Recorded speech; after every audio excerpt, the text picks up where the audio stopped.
सदर ट्रंप ने ईरान से तिजारत करने पर नई पाबंदियां आयद कर दी। कहा, ईरान के साथ तिजारत करने वाले किसी भी मुल्क पर अमरीका में 25% टैरिफ आयद होगा। इस इक़दाम का इतलाक़ फौरी तौर पर होगा।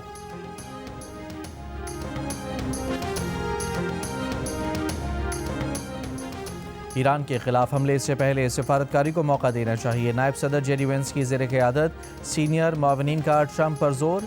अमरीकी मीडिया का दावा है कि वाइट हाउस ईरान की जानिब से अपने जौहरी प्रोग्राम के हवाले से मुज़ाकरात की पेशकश पर गौर कर रहा था, जबकि ट्रंप ईरान के खिलाफ फौजी कार्रवाई की मंजूरी देने पर गौर करते दिखाई दे रहे थे।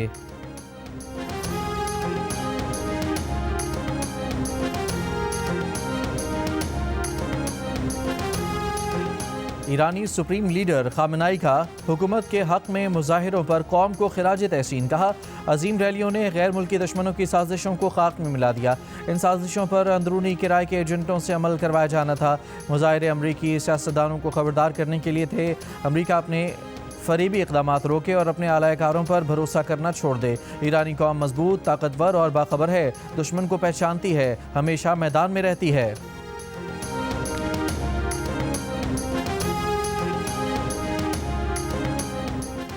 इंडोनेशिया की पाकिस्तान से दिफाई ताल्लुकात मज़ीद बढ़ाने की ख्वाहिश। फील्ड मार्शल सैयद आसिम मुनीर से मुलाकात में इंडोनेशिया के वज़ीर दिफा ने दो तरफ़ा दिफाई ताउन बढ़ाने के लिए मुख्तलिफ शोबों की तलाश पर तबादला ख्याल किया। ISPR के मुताबिक फील्ड मार्शल ने इंडोनेशिया से पायदार दिफाई ताल्लुकात बढ़ाने के अज़्म का अदा किया।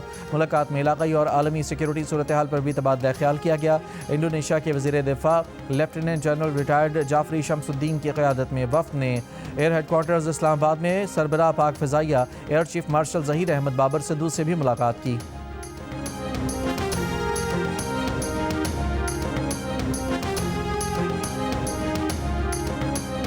नायब वज़ीर आज़म और वज़ीर ख़ारजा इसहाक़ डार का ईरानी वज़ीर ख़ारजा अब्बास अराग़ची को फ़ोन। ईरान की मौजूदा सूरत हाल पर तबादला ख्याल। पाक ईरान वज़राए ख़ारजा ने करीबी राब्ते में रहने पर इत्तफ़ाक़ किया।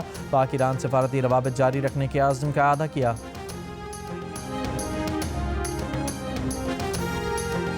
गवर्नर सिंध कामरान टसोरी से कनाडा के हाई कमिश्नर तारिक अली खान की गवर्नर हाउस में मुलाकात। दो तरफ़ा ताल्लुकात, बाहमी ताउन और इलाक़ाई और आलमी अमूर पर तबादला ख्याल। इस मौके पर गवर्नर सिंध का कहना था कि पाकिस्तान कैनेडियन सरमायाकारों के लिए एक पुरकशिश मुल्क है। खुसूसन कनकनी और मादनियात के शोबे में वसी मौक़े मौजूद हैं।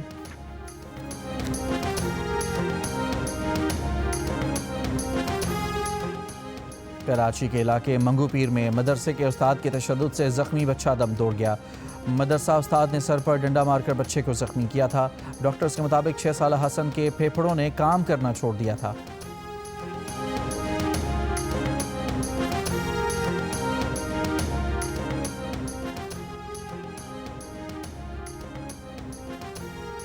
पाकपतन में चूल्हे में गैस लीकेज के बायस घर को आग लग गई। झुलसकर मियां और बीवी जख्मी। रेस्क्यू टीम ने मौके पर पहुंचकर आग पर काबू पा लिया। पाकिस्तान और बांग्लादेश के दरमियान तालीमी मैदान में भी मुआहिदा तय पा गया। पहले मरहले में 500 बांग्लादेशी तलबा को पाकिस्तानी जामियात में दाखिले दिए जाएंगे। HEC ज़राए का कहना है कि बांग्लादेश के तलबा पाकिस्तान में स्कॉलरशिप पर आला तालीम हासिल कर सकेंगे। दाखिलों के लिए बांग्लादेशी तलबा की बड़ी तादाद ने चिटागोंग, ढाका और राजशाही में मुनाकिद किए गए एंट्री टेस्ट में भी शिरकत की थी।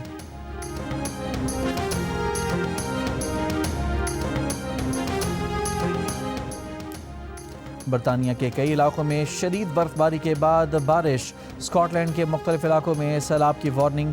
बर्फ पिघलने और मुसलधार बारिश से निज़ाम ज़िंदगी मुतासर। रात को दर्जा हरारत नुक्ता इंजमात से नीचे जाने का इम्कान।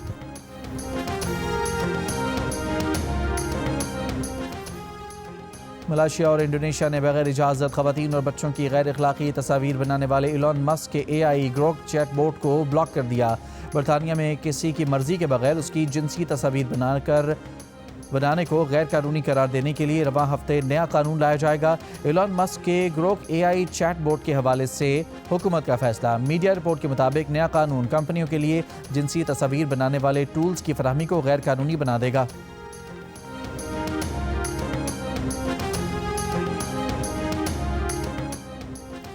अमरीकी हिरासती मरकज़ गुआंतानामो बे में कैद फ़लस्तीनी शहरी अबू ज़ुबैदा को नाजायज़ तशद्दुद का निशाना बनाने पर हरजाना अदा। अबू ज़ुबैदा का असल नाम ज़ैनुल आबिदीन मोहम्मद हुसैन है, जो सऊदी अरब में पैदा हुए थे। अबू ज़ुबैदा को परवेज़ मुशर्रफ के दौरे हुकूमत में मार्च 2022 में पाकिस्तान के शहर फैसलाबाद से गिरफ्तार किया गया था। अबू ज़ुबैदा की कानूनी टीम ने बरतानवी हुकूमत पर तशद्दुद में मुआवनत करने पर मुकदमा दायर किया था। अबू ज़ुबैदा पर अलकायदा से ताल्लुक़ का इल्ज़ाम साबित नहीं हो सका था।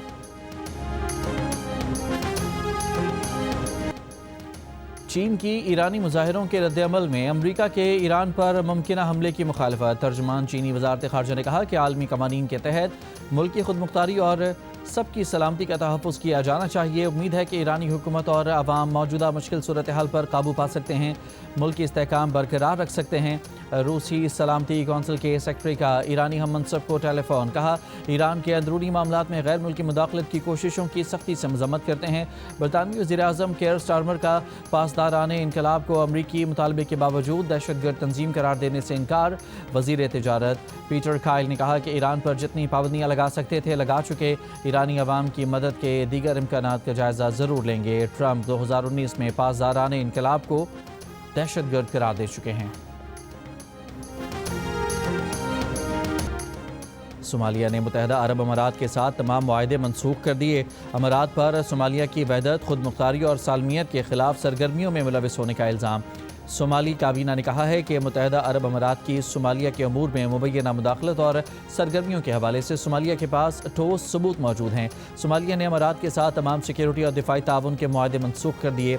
अमारात के साथ सोमालिया के 3 बंदरगाहों के मुआहदे भी मनसूख।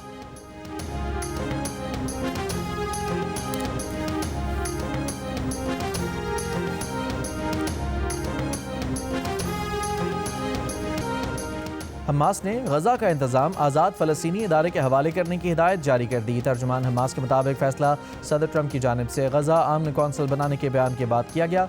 गजा के इदारों से दस्तबरदार होने का फैसला वाज़ेह और हतमी है।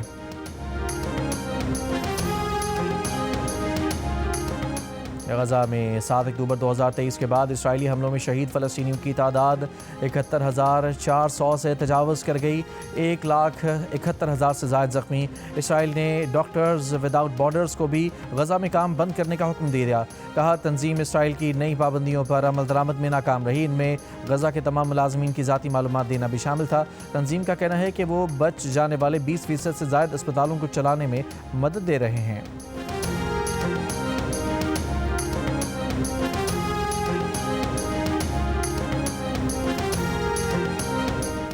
शदीद धुंध के बायस मोटरवे M2 लाहौर से इस्लामाबाद तक बंद। M3 फैजपुर से जड़ावाला, M4 पिंडी भटियां से फैसलाबाद और M11 काला शाकाकू से संबड़ियाल तक बंद।